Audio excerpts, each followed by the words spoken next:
Šiandien pažiūrėsim su angelų taro, kurioje jungiasi klasikinė taro simbolika su angelų energijom.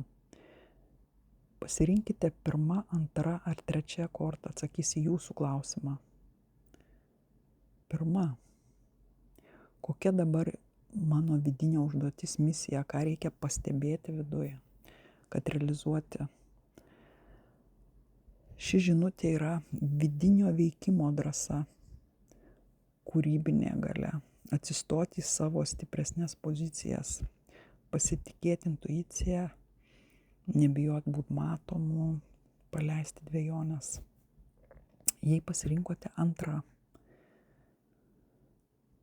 savarankiškumas šį kortą, vidinis stabilumas, gausa, kurti tvirtą pamatą, emociškai, finansiškai, išmokti mėgautis savo pasiekimais, sustiprinti nepriklausomybę ir pasitikėjimą savim, leisti savo gyventi gražiau.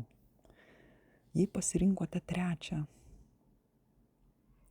ši korta yra atgimimas, prabudimas, susidurkit su savo vidinė tiesa ir atsistokit į teisingą kelią, paleiskite senus formatus, klausytis gilesnio pašaukimo, išsilaisvinti iš vidinės kaltės, baimių, skatina atsinaujinti.